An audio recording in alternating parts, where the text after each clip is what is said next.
This is Brindley. I'm here with HS Connect, and I'm here today with Dr. Barry Resnik. And thank you so much, Dr. Resnik, for joining us. I appreciate it. I live to serve. We are doing a quick Awareness Week interview, a little bit of Q&A, different random menagerie of items that we'll cover today that Dr. Resnik has so graciously agreed to answer and host for us. So again, thank you. We all see different areas that HS can develop on our body, and we know mostly about the typical areas and also some of the less likely areas that HS can develop. But what we do know so far, and I just want to confirm with you, that we develop HS where there are hair follicles, which means that you can't develop HS on the soles of your feet, palms of your hands, and your lips. Is that still the case and what's currently thought? It is. You need hair follicles to develop HS. Now, the hair follicle does not necessarily need a hair, but you need follicle to have HS, bottom line. Perfect. Thank you for clarifying that. So we have seen some people saying that they're getting HS in their mouth. So that is highly unlikely based on the fact that there are no hair follicles to be found in the mouth, to your knowledge. That's what I would say. And then as far as gland removal, this is something that I think we still kind of face in HS a lot, is dealing with physicians or surgeons who say that it's a gland disease. So they will talk to people and patients about having glands removed, but we know that based on it being a hair follicle issue, that gland removal is really difficult and doesn't necessarily work. So can you talk to us a little bit about that? We initially thought that HS was a problem with glands, in particular the apocrine glands. And we have eccrine glands for sweat, apocrine for certain excretions or secretions, and sebaceous glands for sebum. Mammary glands produce milk. We've got meibomian glands in the lids that produce tears and lubrication. We have ceruminous glands in the ears. So the gland's not the issue now. We know that this is a disease of follicle plugging. You know, the cells get too sticky, they get a plug, it gets cemented. The inflammation that goes behind has no place to go but through the skin, and that's where you get the HS. Removing a gland, it's not done. You know, maybe if we talked about an adrenal gland, which is a big macro thing, you say, hey, there's an adrenal gland. When we're talking about apocrine glands, number one, it's not the issue anymore, although the areas that tend to be involved with HS are predominantly apocrine gland bearing skin. We all know the normal locations for HS. When we have HS in the scalp, which most people are referring to as dissecting cellulitis of the scalp, that's more of a sebaceous gland issue. And that's why it responds so well to isotretinoin, what used to be called Accutane. You can't remove glands. And I was speechless to hear that people were having mastectomies in the fight against HS, because since we have this insight that HS is a disease of the skin, it's not a disease of the fat or muscle tissue or fascia. It's only in the skin. When you have a big scarred plaque, no matter how thick it might be, it's still fat underneath. And when you remove that big plaque down to fat, that's where you are able to affect an unburdening of that patient and remove some of that burden. It's not a disease of anything else. It's not a disease of infection. We know that as well. So glands are not the right path, and you can't really remove a gland. Yeah, and I was shocked to hear about the mastectomy thing myself, just because, you know, unfortunately, what the feedback that we get from the community is, obviously, because it isn't a gland disease and people are having glands removed, their HS comes back. So, you know, after going through all of that, and then to have your HS return would be Sure. devastating. And can you, I know that when you have HS, you know, like we had kind of talked about before we started recording here, that it almost feels like HS is your go-to for everything that could potentially come up on your skin. So I know, in dealing with my two children, one bio and one step, both who have HS, we talk a lot about like, okay, don't blame HS for everything. Like, let's, take a look at it and see what's going on. But how do you, when you have HS, how do you tell the difference between something like folliculitis, different types of cysts, cystic acne, since we're so, prone to having other kinds of issues as well? What guidance would you give us on that? Well, initially, I do tell patients, once you have a diagnosis of HS, everything that comes out on you in those particular areas is HS until proven otherwise. But we're not blaming it. We're giving you leave to treat immediately. Mm-hmm. I tell patients, you have clindamycin gel. This is your go-to for anything that pops up on you, because clindamycin gel also works for folliculitis. It works for the random abscess on an inner thigh or a buttock. It works for what people call ingrown hairs. It works for acne too. So you don't hurt anything by immediately applying it, and you help because you're decreasing inflammation. We are being very aggressive in our treatment. And then, right now, one of the only silver linings I see with the pandemic is the widespread use of virtual visits, of teledermatology in our case.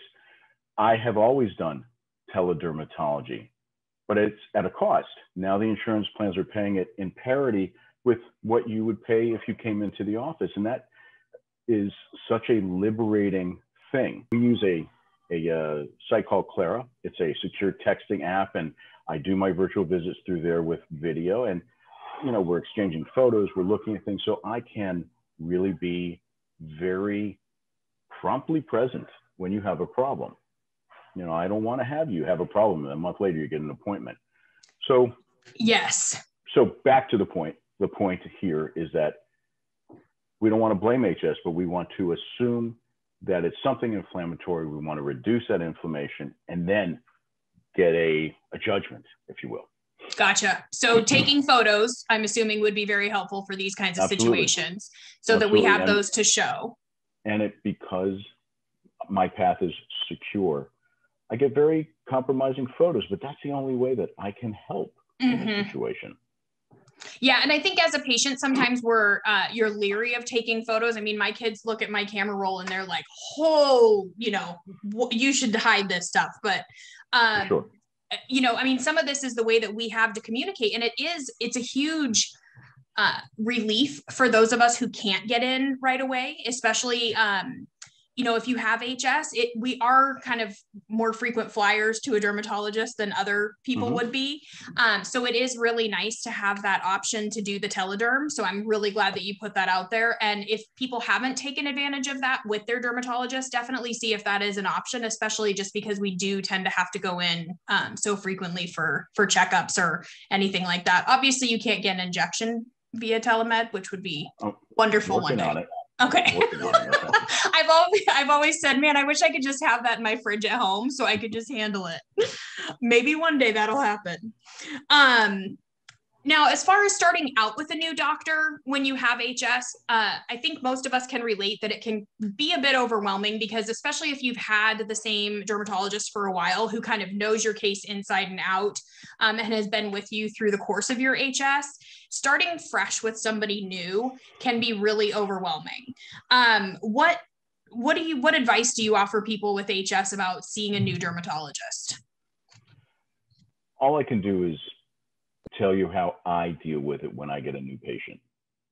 Using Clara, we have an entire protocol, entire demographic sheet, an entire history sheet that we send to you. You fill it out on your phone or your iPad. I want all the records you want to share with me, and I would prefer them before the visit so that I can review them. Once I've got that, my staff actually does the intake. You've handed the paper in to the secretary passes the MA walks into the room and says, so what are you here to see Dr. Resnik for? And then she asks you the same questions. And then the PA might come in and says, oh, so you're here for HS. So, and ask you the same questions. And then I walk in. So I don't like it when it happens to me when I go to a new doctor. So what I do is I will review it if they're going to send it to me. My staff will do the intake once. And then I will walk in and I will say, hey, nice to see you. I'm going to read about you. And I take that extra couple of minutes and I read the entire intake note. If they've got paper they've brought with them and we haven't scanned it in, I will review that. Then I'll lay them back, I'll do the exam, I'll do the photos, and then I'll let them get dressed and I'll walk in and we'll move on with the rest of the visit. So if a physician is truly dedicated to doing what you need to do, hopefully it will go this way. And it's not just for HS, it's pretty much for everything. You know, most people, when they see a new doctor, it's a one-issue visit. HS is vastly different. I dedicate more time to new patient HS. And, you know, it's the same new patient psoriasis, new patient vitiligo. These are more complex issues and I need to have more information. So that's where Clara comes in beautifully as well, because we can gather all that stuff, get it all integrated into the note so that when I walk in, I really do know you better than we think.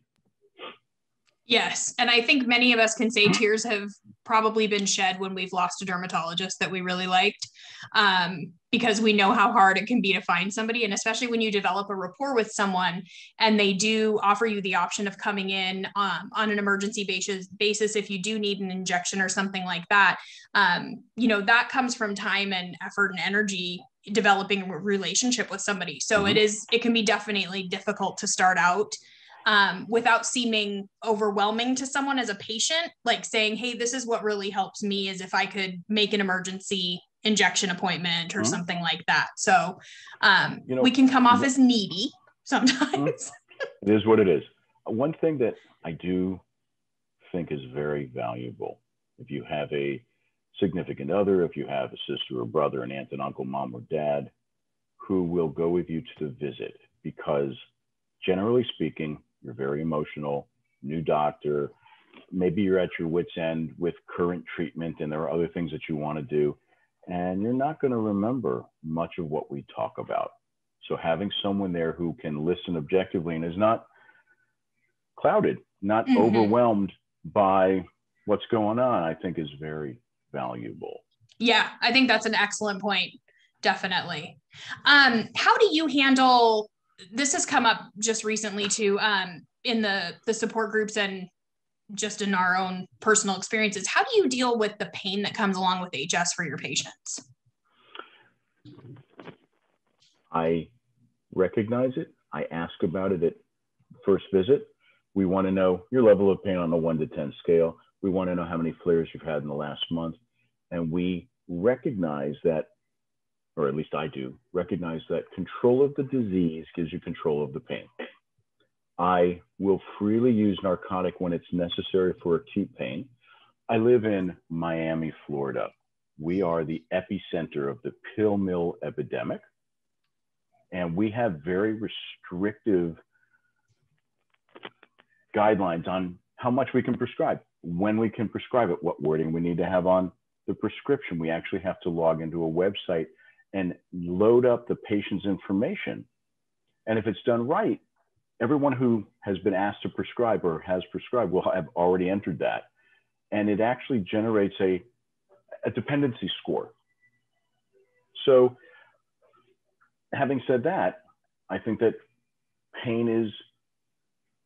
reduction of pain is control of disease, using Humira, whatever, but I also suggest medical marijuana, biofeedback, acupuncture, whatever works. So pain is very real. It is unappreciated.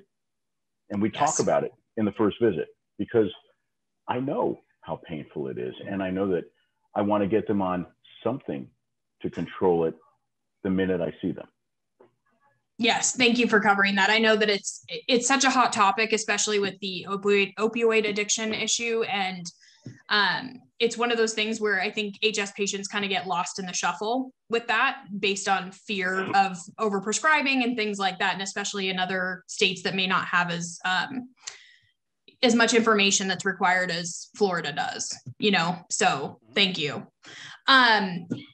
What we know that males are a hugely underrepresented population in the US anyway, and Canada, as far as being recognized for having HS. We do know based on studies that in other countries that men are somewhat more affected than women, at least based on the study themselves. So what would you recommend for men as far as, I mean, we have hundreds of men in our support groups, but they're not necessarily represented well in all of the studies and surveys and everything. So what advice would you give men as far as dealing with HS? Every man who has come to my practice has just as much pain, just as much fear of not being controlled, just as much devastation to life and body as a woman. And I think the whole process of being an HS patient makes it difficult to seek out care. And the fact that you've gone through multiple doctors and then you get into the story that everybody has. So it's the same thing that I would say to anyone with HS who has not sought out, who has given up. Says, all right, I've been to 7 doctors and I really don't want to deal with this anymore. I can't deal with this anymore. I'm going to sit at home. I am depressed. No one likes me. No one wants to touch me. I smell. And I say the same thing. The only way that you're going to get help is to, and if you keep on asking, ultimately someone will answer. That's the best thing to do. And I know that people constantly, HS patients constantly run into, yeah, I'm not sure what to do with you. You know, the clindamycin is the best I've got. And going to the next one and the next one. Chronic disease is difficult when you have it. It's worse when you don't have someone who understands it and wants to treat it and wants to be outside the box. I have a child with a chronic disease and we found a wonderful doctor who promptly retired. So now I am trying to find someone who is like me, who is, as I say to my patients, so far outside the box, sometimes I can't see the box, and who will entertain any possibility for surcease or care. So that's the best answer I've got for people. Yeah, thank you. And we are, you know, with HS Connect specifically, it's one of our main goals to kind of bring men into the fold more and to try to get men to speak out more about their HS. I think especially in North America, there's a huge stigma, I think, that's attached to especially like a chronic pain with a skin condition that maybe keeps more men from speaking out. So we're really working on trying to make sure that their voices are heard. So I appreciate that. Good. And I just wanted to touch again that we're going to include all of your information in the link in the video, so that if people do want to do a telemed appointment with you, that they can reach out to your office and work on getting that scheduled. Absolutely. I see patients from all over the world. Perfect. Yeah. And it is amazing how, as much as COVID has sucked the life out of some things, that the amount of world that's opened up for people, and especially in medicine, it's amazing. So I'm personally grateful for all of those benefits that have come up. One of the other things that comes up for us too is, and I know we had talked about the CO2 laser marsupialization before, but when do you think that may be covered by insurance? Any idea on that? Effort is ongoing. There's the whole group of us trying to quantify all the different procedures that we do for HS, including the staged marsupialization, because we are at the birth of HS as a publicly aware, a disease about which the public is aware. We are finally getting real interest from pharmaceutical companies in catching the HS in whatever point of the cascade they can. There are more studies going, and we think about it, we're looking at the number of studies published, and it's going up exponentially. We're looking at numbers of papers published where we're being approached by pharmaceutical companies. They want to do studies, and they're not restrictive studies. I mean, there are studies where we actually don't have to wash everybody out of something that's keeping them controlled. I mean, I think they're more realistic in their approach. So back to the question at hand, it's ongoing, and I don't know when it's going to happen. Is there anything that patients can do on our end to help kind of expedite that process? Man, I wish there were, but there isn't. Getting a CPT code placed, generated, or changed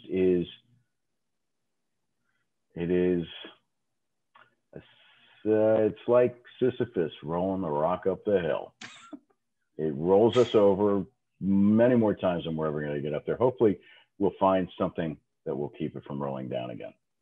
Perfect. Yes. Well, if there is anything that we can do, any trials or anything that we need to participate in, by all means, please let us know, because we just actually developed a listserv on our site that is going to be set up for patients to go on, and they can opt in as a subscribe option to be notified every time there is a clinical trial or a study or a survey that comes out, that we'll just email them out all of the information, because we're constantly updating that on our site. So it'll be a nice way for people to get that information instead of having to go look for it, which right now is the only way. If you're actively seeking that out. So we're hoping that this will change that and provide that information directly to people as options. Well, in parity with you, I started a listserv for physicians, PhDs, researchers, PAs, and nurse practitioners, all of whom care about HS and the patients who suffer from it, as a private listserv to exchange ideas in an international setting. So when you get that set up, let me know about it so that I can put it up on HS Place and say, hey, every time you have a study going, let's get it to Brinley and HS Connect so that you can publish it. It's great. Yes, absolutely. We will definitely do that. So yeah, this has been awesome. Thank you so much. Is there anything else that you want to mention to all your HS peoples? I simply want you all to know that there are many physicians who want to help. It just may take a lot of effort to find us. And if you don't find someone, you keep calling. And I would tell you, don't make an appointment at a dermatologist for HS without knowing that they deal with HS in a very real way. Yes. I think that's a really, really good piece of advice, because HS Connect on our website also has a list of derms that we worked with based on the HS Foundation's list, and then also took patient recommendations of people they had good experiences with and added them onto our list as well. And I think that is a really excellent point to double check that person's website, because there have been a litany of people as we were going through the pediatric dermatology list that were listed for treating HS, but is nowhere to be found on a website that they have. So I think that is really important, because when you do call an office to ask about whether they treat HS or not, and they have zero idea what you're talking about, probably not a good indication that that may be the office for you. Yeah. Yeah. So that's excellent. And it's funny, you think that internally, but voicing it is another thing. So awesome. Thank you again, sir. I really appreciate it. Thank you for your time. My pleasure.